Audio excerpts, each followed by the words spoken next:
Hello, hello, hello there. I'm BRC. I'm in Dunbar still, but not for much longer. I'm gonna miss this place. I know my hair's messed up. I know. Hello there, Wesley. How you doing? I hope that other fight happens, Mike Tyson versus Logan Paul at WrestleMania 41. I still hope that happens. You know, even though I'm moving away from Dunbar, guess what? Polka is still gonna be the place too, as of this moment, that is. I'm still gonna be living in Polka as of this moment. So that's good, I guess, if you consider that good. I mean, I know there's not much in Polka except for a grocery store, a discount store, and a Sheetz, and 2 restaurants, and some others. Yeah, the EBCV headquarters is in Polka, but now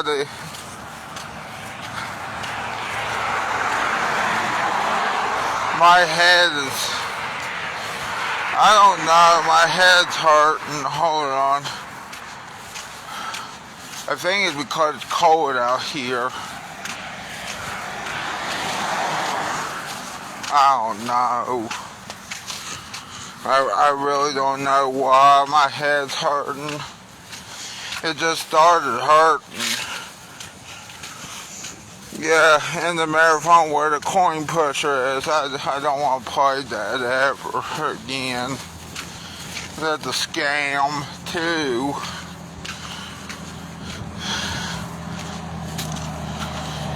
Like you said, that's probably rigged too. Like you said, you know, but still. Besides that, I would have went on the bus today, but it's so cold and probably gonna get more windier, or getting windy out here today. Getting outrageously windy out here, I guess would be the proper English, I guess. It gets outrageous from what I hear. And I don't want to be out here when it's rainy and wind like 16 mile per hour, 16 mile per hour winds, or more. You know, and it's also supposed to snow tonight, damn it. So, and plus, I got an appointment tomorrow. It's just a shocking thing is that Thomas. I thought we learned our lesson the first time. But I guess that's for a different reason. At least I'm not staying overnight. I don't think. That's just a consultation for a different reason.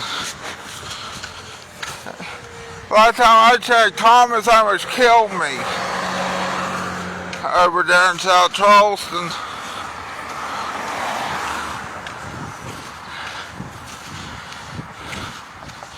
But I think that's for like a sleep study or something, not for my heart or for something else.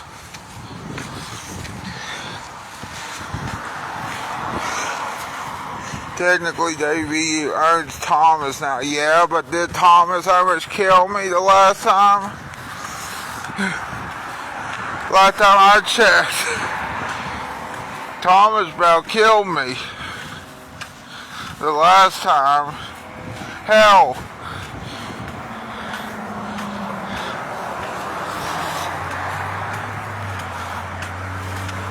I'm trying to think of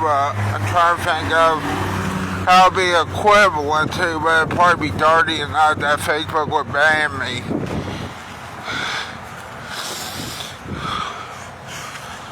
I don't know, I said a lot worse on Facebook. It is so cold out here, Wesley. It could snow, and it might snow right now if it wanted to. Yeah, let's not forget when you were in Morgantown when you got the card from me and AEW. Yeah, I do remember that. That was awesome of AEW. Yep. And you too. Thank you. And thank you, AEW. That's what the day that he would have done that too. If the day that he would have done that, I don't know. But that would have been good too. But still, I want to thank you and AEW. Hold on.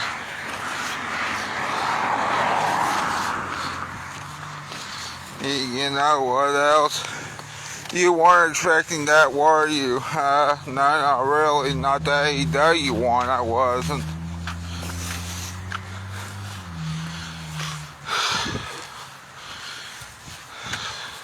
It's cold out here. I'm gonna warn people, if you go out for a walk today, wear gloves. And I'm not wearing gloves. I'm just wearing a jacket though, so that's good. I'm wearing a jacket but no gloves. Probably the worst decision of my life is. And also, the worst decisions, of my life is probably going to be this winter, is not wearing gloves.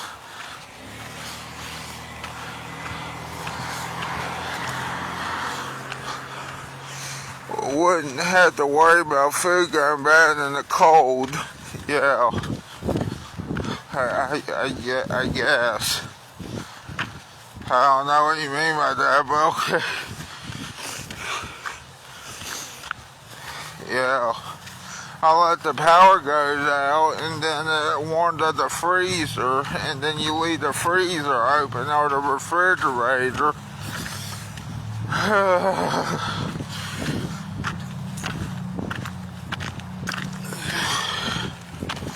And not only that, Wesley, when the power goes, did your power go out last night or yesterday? Because my mama and papa, my mama Libby and Papa Pete's power went off in Tornado, West Virginia.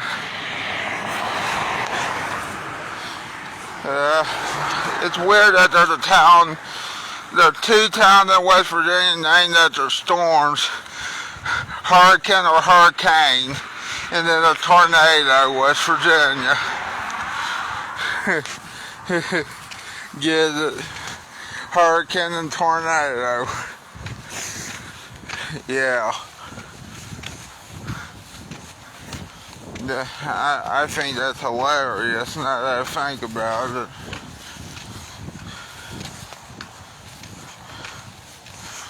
I ate Krispy Kreme donuts at McDonald's and a mocha.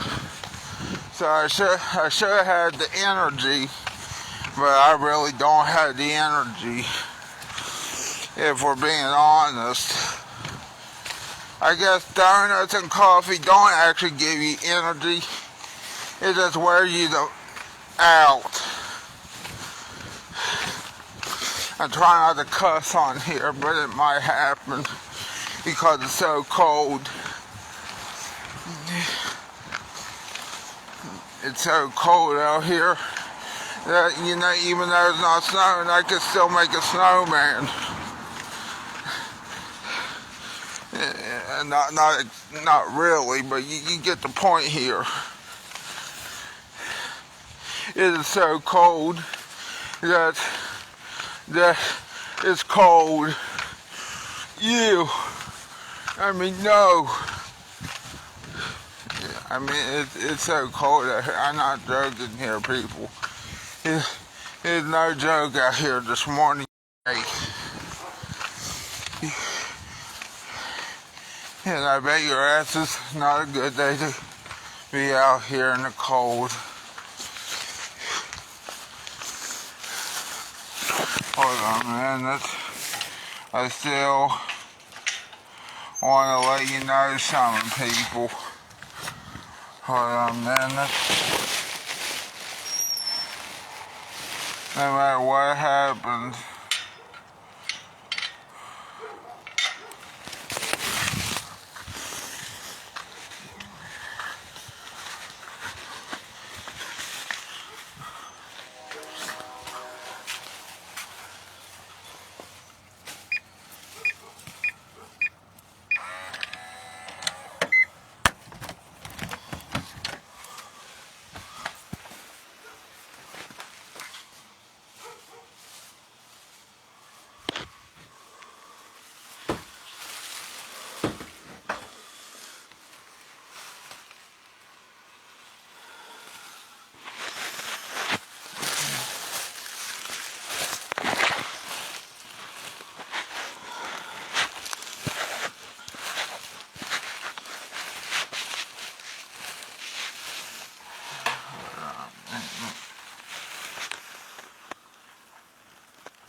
yeah.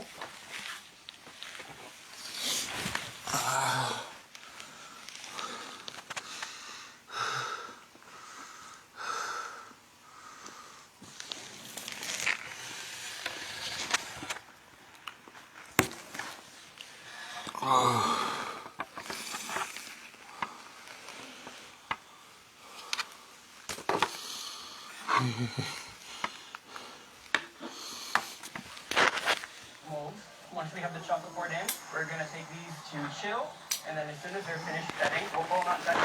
If you're going for a perfectly cool cold, you want to go slow, Hold on, man.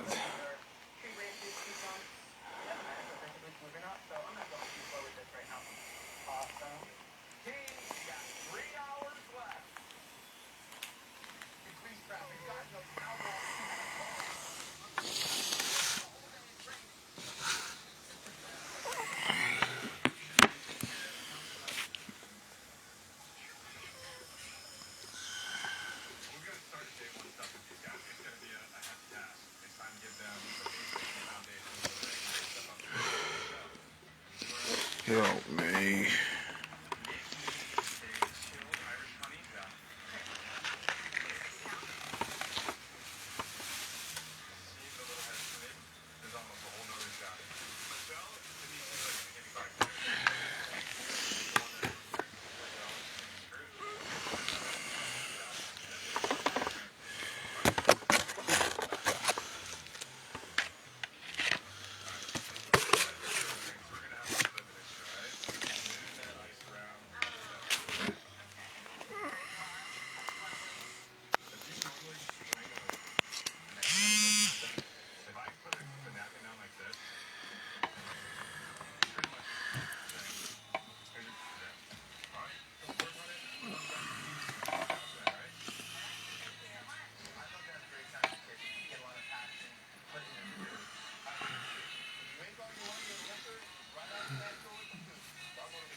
Hold on, man. And I tell you.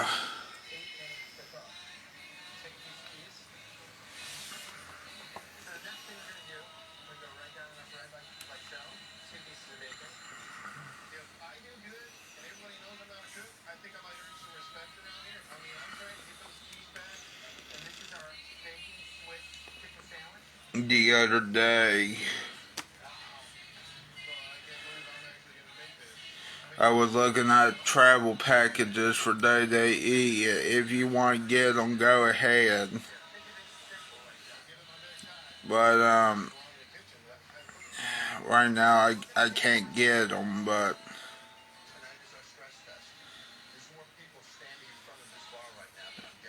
also,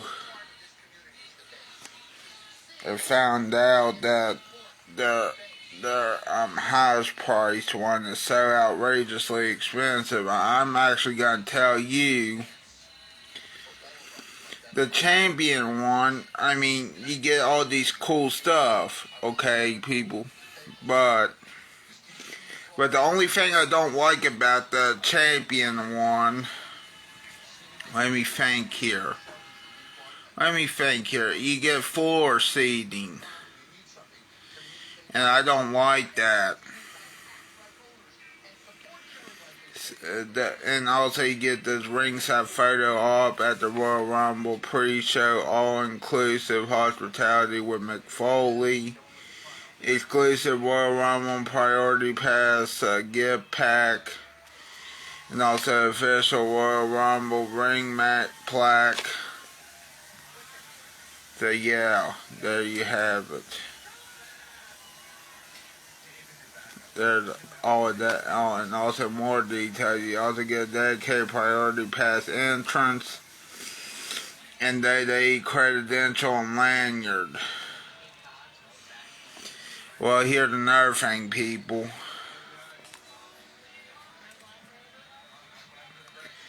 Yeah, I'm not getting that one. I'd rather get the other one.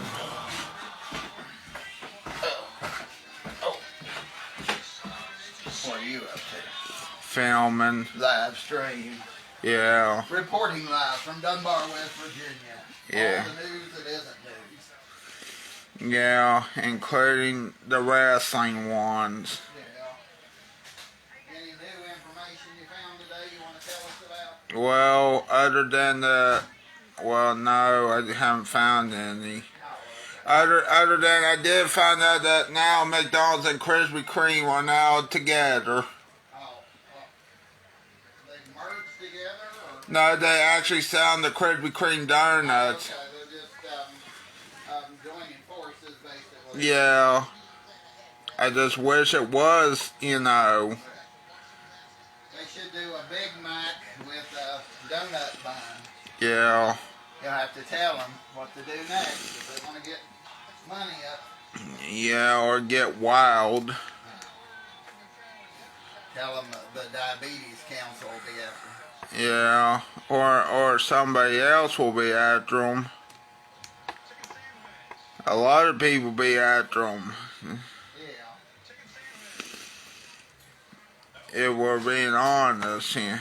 Well, you're never supposed to be honest on the internet. You know everybody on the internet lies like a dog. Yeah. Yeah, well, did they hear that? Yeah, they heard honest it. On the internet, Lord, I tell you, you must be. Well, I'm at, but still. You drank the orange Kool-Aid. Well, I'm gonna be honest to people. I know. Well, that's fine. I'm teasing. I'm gonna be honest to people. Like I'm gonna be honest about this travel package right here. Okay. No one is gonna pay. Okay, maybe someone will, but you know. Maybe they might pay it, but I don't see a lot of people paying for this limited inventory pass.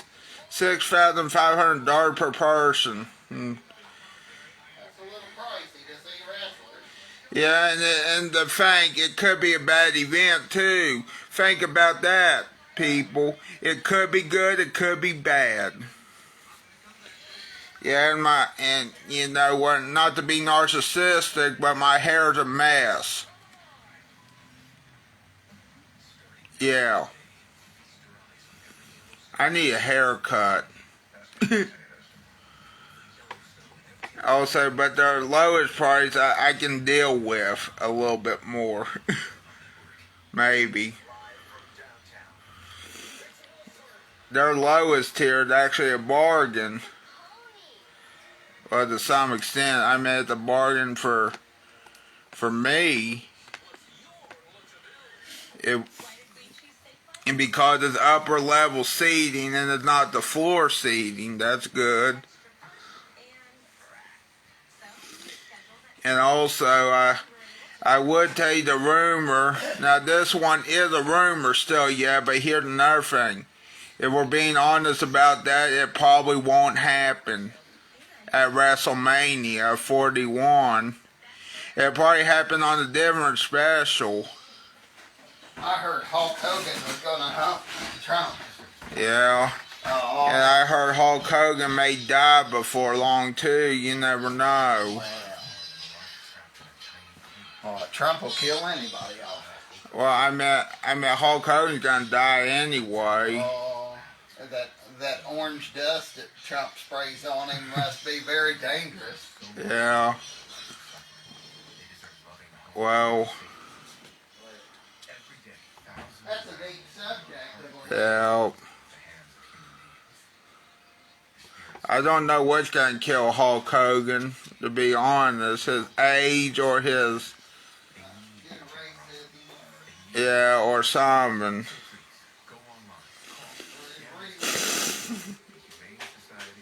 Yeah, but anyway, the lowest tier travel package for this event is $575. Now, I can do that one more if I had it.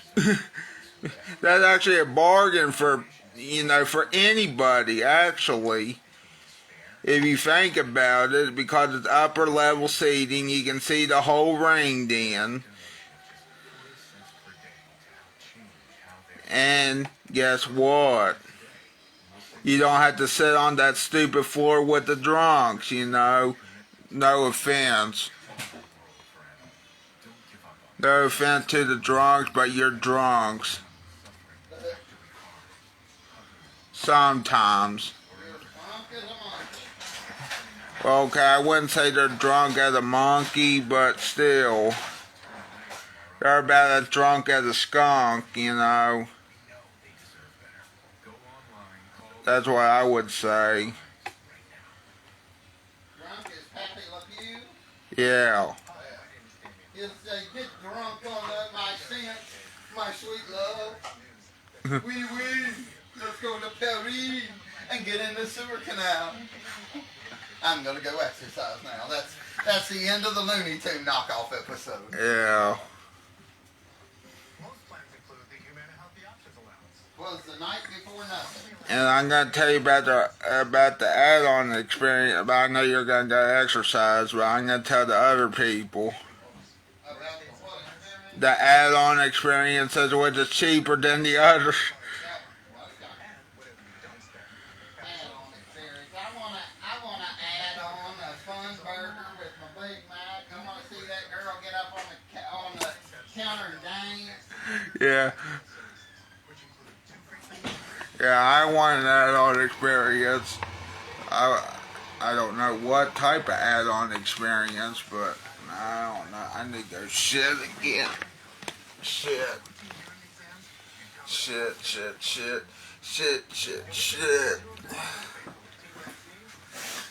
I need to go take a shit. Sorry that I had announced that though, but I need to take a shit.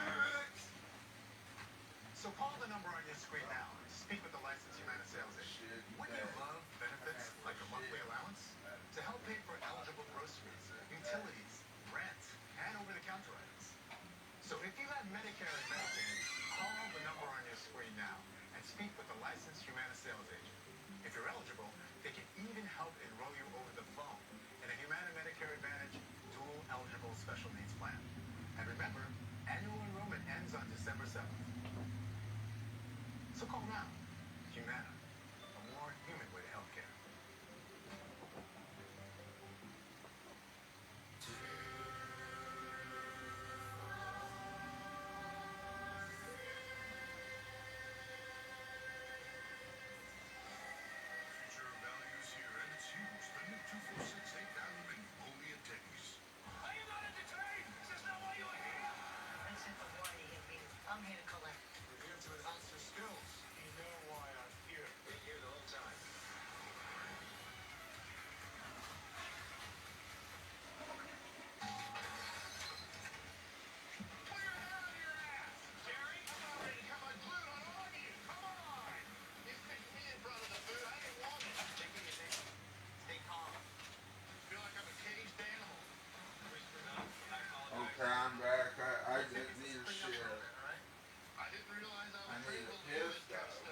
Okay, I'm back for the time being.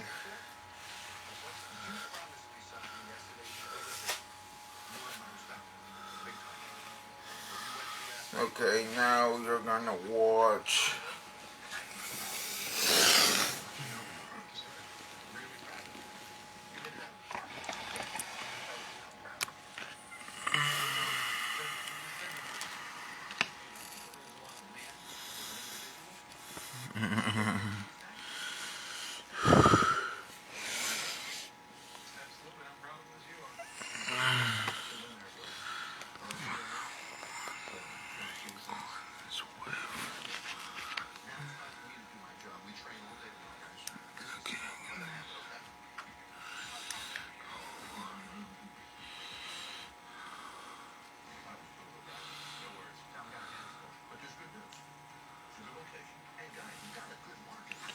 Shane Dawson is stupid.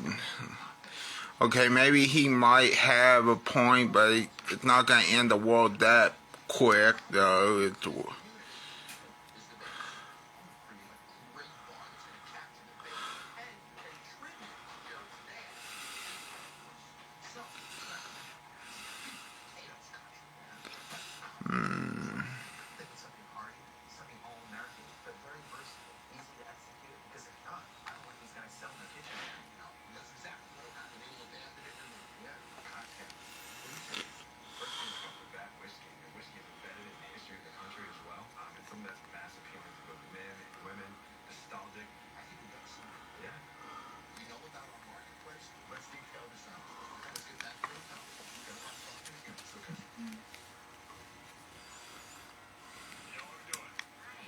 This episode is sponsored by my favorite butter, Danish.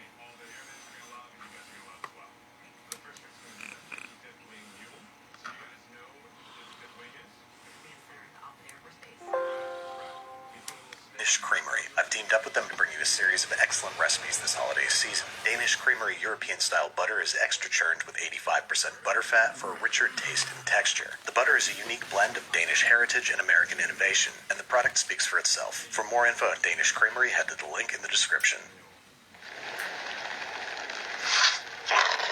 The order is not palatable. What is it? The unhatched eggs of a large scaleless... Later, Data. A fish, Commander. A delicacy from the Caspian Sea on Earth. It's a favorite of mine. Our replicator has never done it justice, but I managed to store a few cases for special occasions. I am honored, Captain. Hey, what's up, guys? Welcome back to Binging with Babish. For this week, we're taking a look at the turkey and caviar from Star Trek The Next Generation. This is one that I've wanted to do for a while, but have been putting off, because how do you make caviar and turkey taste good? But I guess anything tastes better than gagh. So let's start by focusing on our turkey. I might be ruining one piece with a wad of caviar, but I'm keeping the leftovers, so I want it to taste good. And my first place to start in that pursuit is stuffing butter underneath the skin. This is basically just going to baste and deeply flavor the turkey as it cooks. Once it's packed to capacity with butter, it's headed into a 350-degree Fahrenheit oven upside down in an effort to expose the dark meat to more heat and the breast to less. I'm going to start it off upside down for 1 hour, during which time I'm going to play around with a little bit of food styling. I really want this turkey to look super Norman Rockwellian, so I'm making a sort of browning paint, combining 1/3 cup of molasses with 2 tablespoons of dark soy sauce, 2 tablespoons of bourbon, a choice that I would come to regret, about a tablespoon worth of black walnut bitters, and, obvious though it may seem, a tablespoon of browning sauce. This is going to come together to make something that hopefully both darkens the color and deepens the flavor of the turkey. Speaking of which, it's been an hour, so I'm going to retrieve the bird, which has rather unfortunately, let's say, wept a whole bunch of viscera, probably because this turkey was both frozen and had injected brine. So I'm just going to pretend that that isn't there, clean off some of the coagulated proteins, and replace the turkey this time on a rag, both so it doesn't sit in its own mess and so it gets better air circulation. About an hour later, my white meat was nearing 150 degrees Fahrenheit, but it was still completely pale. This is one of the issues with low temperature roasting. So hopefully it's this browning liquid to the rescue. Be sure to brush thoroughly all over, lest you end up with a sort of Rudy Giuliani vibe. And almost instantly, this turkey's looking a whole lot more photogenic. But because it's a little splotchy, I'm going to send it back in the oven for 10 minutes to solidify, take it back out, and give it another coat. Now granted, it looks a little silly, the kind of turkey you'd see in a magazine from the 50s in an ad for cigarettes, but it certainly looks a whole lot better than it did without. So now I'm going to treat it to its compulsory 30-minute rest period before carving and serving. You want to do this so all the contracted muscle fibers relax and you don't squeeze all the juices out of your turkey. And right away I knew I was in a bit of trouble. The browning liquid wasn't fully set, so it stained my fingers like wet paint. It made the skin soft and chewy, and I think mostly due to the bourbon, it tasted really awful. If you are looking to add some last-minute color to your bird, you might want to just add a couple tablespoons of dark soy sauce to your basting liquid. Otherwise, this trick is for appearances only. Now onto the matter at hand. How does turkey taste with caviar? I'm just going to smear a bunch on with my hand, just like a proper Klingon, and it certainly doesn't look great, but perhaps the taste will save it. Now I enjoy turkey and I enjoy caviar in the same way I like pizza and ice cream. And similarly, these two do not go well together. I've never been eating a turkey and thought to myself, I wish this tasted a little fishy. And normally I wouldn't subject somebody else to this, but this was the final episode I got to work on with Kendall before she moved to Australia. And this was one that she had been personally requesting for years. So it seemed only fair that she should have to try it. And as you can imagine, she gave it a similar review. But she did have a brilliant idea for the Babish version. First pivoting to chicken, which will probably play a little more nicely with caviar, and serving it with a caviar beurre blanc sauce. A notoriously fussy French butter sauce that's really just a classy way to eat an entire stick of butter. Now you might be wondering why I'm so thoroughly drying this chicken. That's because I want to try cooking it the most difficult and delicious way to cook a turkey, by deep frying the whole damn thing. So I've got a positively terrifying amount of oil heated to 375 degrees Fahrenheit, into which I'm going to very, very carefully lower this entire chicken. Do not try this at home, especially indoors, for reasons that are about to become apparent. Frying with this much oil indoors is a bad idea, and frying with too much oil in the pot is an even badder idea. So I'm going to carefully ladle out some of the excess oil, reducing the risk of an overflow in a fire that burns for 1,000 years, and continue very carefully frying my turkey, the cavity of which, as you can see, created a sort of jet engine of ripping hot oil. After about 15 of the most frightening minutes of my life, I decided to pull the plug. I could see juices building up and bubbling underneath the skin of the bird, and figured if there was a rupture, it could cause an explosion. The chicken was very nearly done cooking, so I decided to finish it off in a 400-degree Fahrenheit oven. So while that happens, it's time to make beurre blanc. I've got half a small, finely minced shallot that I'm combining in a saucier with a 1/4 cup white wine and 2 tablespoons of white wine vinegar. Bring that up to a spirited simmer and let it cook down until only about 2 tablespoons of liquid remain. Then we're going to crank the heat all the way down to minimum, and whisking constantly, add 10 tablespoons or about 140 grams of cold, unsalted butter, one tiny little piece at a time, whisking until completely incorporated before adding the next. As you can see, it's going to start forming a thick, glossy butter sauce, which if you add the butter too quickly or if you overheat will start to break, like this. If things start looking watery and oily, take the pan completely off the heat and whisk it like hell until it comes back together. If that doesn't work, it's time to employ the saucier's secret weapon, a little splash of water. This helps rebalance the ratio of fat, which when combined with some frantic whisking can save virtually any pan sauce, re-emulsifying the water and butter together into a thick, creamy beurre blanc. All there is left to do is generously season with kosher salt, and I'm going to go with some freshly ground white pepper so as to not spoil the color. All there is left to do is pass the sauce through a fine mesh sieve. This is going to catch all the shallot chunks and any oversized pepper particles. Now, especially if you had to use the water trick, at this point your sauce might be unappetizingly cold. Reheating beurre blanc is about as perilous as making it, but you can do it over a pan of barely simmering water. Just keep it moving and do not let it stay there too long. Last up, the caviarification of our beurre blanc. Just going to add a few generous spoonfuls of this beautiful white sturgeon caviar to our sauce. And with that, we're ready to serve. The ideal piece of meat for this application is going to be the breast, as it's much lower in fat and won't overwhelm with the sauce's richness. I'm going to slice it up into slices, making sure to maintain the crispy skin as we plate up. All there is left to do is drown it in caviar butter sauce. Now don't be discouraged if it loses some of its creaminess upon serving, as even the little bit of heat coming off the chicken breast is enough to destabilize the emulsion. Last up, I'm going to carefully season each slice with a little bit of parsley, and for good measure, some nice flaky finishing salt. And it certainly looks pretty classy, but how does it taste? And very little surprise, it's one of the best pieces of chicken I've ever eaten. Deep frying the chicken while perilous produced super crispy skin and moist, tender meat. And caviar beurre blanc might be one of the most delicious substances yet discovered, all adding up to a very obvious entrant to the Clean Plate Club. If you wanted to omit the caviar, this would still be delicious, but it definitely brings a richness and a subtle brine that I think is best enjoyed Klingon style, smeared on a drumstick and gnawed down to the bone. I hope you all have a wonderful holiday, and I hope all your food comes out just as rich as this bowl of butter sauce. Thanks again to Danish Creamery for partnering with me on this episode, and more to come this holiday season. Danish Creamery butter is where Danish heritage meets American innovation. It's a European-style butter made in America, bringing the best of both worlds to every kitchen. It's creamy, it's rich, and it's what you need to have on hand for your cooking and baking projects. For more info on Danish Creamery, head to the link in the description.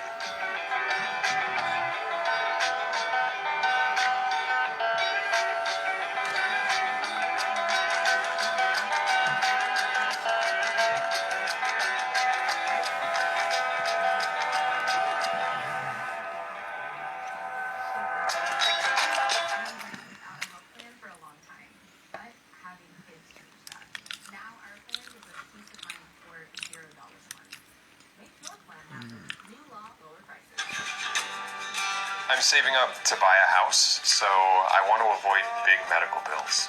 After 3 years of country fried steak here, and everything looks more or less the way I remember. The portion size looks a little bit smaller. Maybe I just got bigger.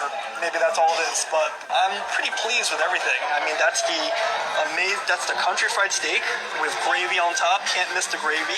I think those are dumplings without chicken, so just dumplings and gravy as well. I don't remember how much I like the mac and cheese. I remember I liked it, but maybe, mac and cheese is hard to screw up just in general, so maybe I just liked that it was mac and cheese. And yeah, these are turnip greens, and she was right. They look very, very similar to collard greens, so maybe this is just what I got back then. So, and of course there is some cornbread and some biscuits. I think that is like an attempt at a biscuit, kind of weirdly shaped, and that is a piece of cornbread. So let's dig in. Let's smooth out this chicken fried steak. Smooth out the gravy since it was not even on all sides, and this will be one of the most interesting steaks we've reviewed on this channel. Our first ever deep fried steak.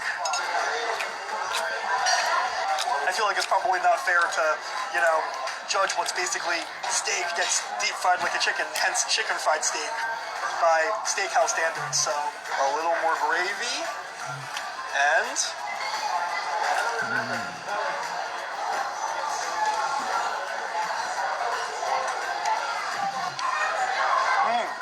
very good.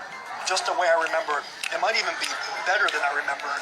Yeah, so on the inside, so country fried steak, I believe, is basically just a steak that's pounded really thin with like a mallet, pounded really thin, and then deep fried, breaded, very similar to the way fried chicken is breaded, and then deep fried. So it's a deep fried piece of beef. Amazing. I don't know if you can see here, but while it's sort of like hamburger on the inside, it's not dry at all. It's actually quite moist. And it's seasoned on the inside, so it's not like the inside is just like a overcooked and, dried up piece of patty or something. The beef has good flavor. See, look, some of the breading came out there, but you can just see that is really juicy on the inside. Like, it's not dried up at all. It's juicy beef in every bite, and they did a good job of seasoning it. And while the breading is mostly covered up, I'm presuming they're using the same breading for this as their fried chicken, and that breading is crispy, oily, well seasoned as well. Great batter flavor, it's excellent. And how can I not mention the gravy? Real quick, the gravy is also not too rich. I mean, too rich is definitely a thing, especially with gravies. It's not too rich, it's not too fatty, too buttery. It's well balanced. It's kind of like neutral in flavor, but with like a hint of savoriness, and the gravy like completes this whole thing. In fact, this gravy I bet would go well with your fried chicken, not just their country fried steak. So we'll do a bite of this.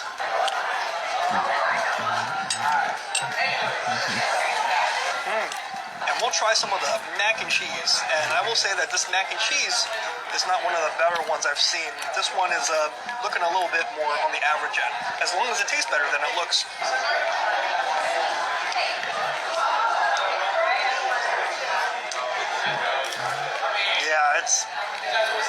That mac and cheese is not good at all. Ooh. Yeah. It's got this strange, aftertaste. And, I don't know, the cheese doesn't really taste like good quality. It kind of tastes like processed cheese. I said that mac and cheese is hard to screw up. I stand corrected. The cheese sauce on this mac and cheese is just not good at all. I feel like, if anything, this is a cheese that would go better on, tortilla chips, or even in, a burrito or something. It does not really fit mac and cheese. It's a little too, it's a little too slimy and gloopy. And it looks like part of this mac and cheese is even like burnt, you know, like that's burnt cheese right there. So yeah, this mac and cheese is not doing it for me. Let's try turnip greens. Apparently collard greens' brother, long lost brother. Okay.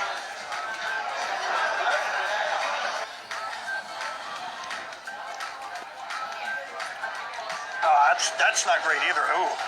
Oh, this, I don't know, this turnip greens, it tastes kind of old.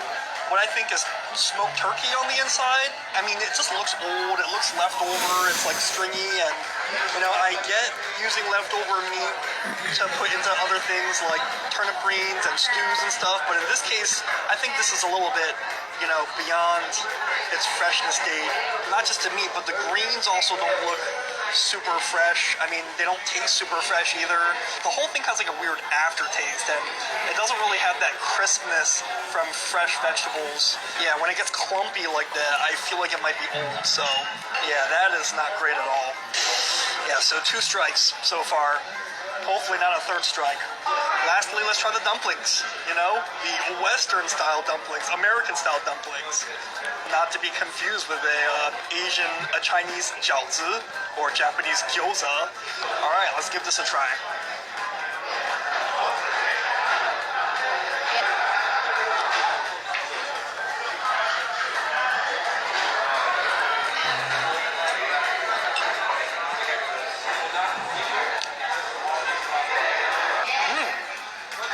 I dig those. I mean, they're not chicken and dumplings, they're just dumplings. You know, there's no meat in them. They're just pieces of dough, pretty much cooked with gravy or cooked with like a stock. But that's great. I mean, I love the simplicity of this. It's like these dough strips kind of just, you know, are like a completely blank slate to soak up all this, you know, gravy or broth.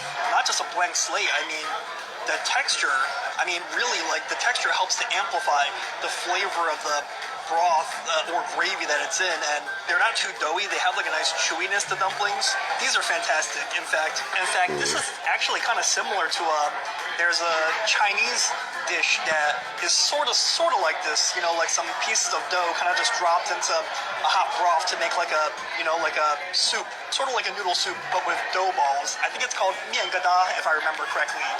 And it's very, very similar to this. So just American flavors, not Chinese.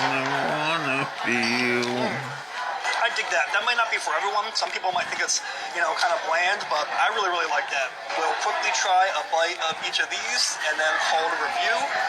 This is like some sort of a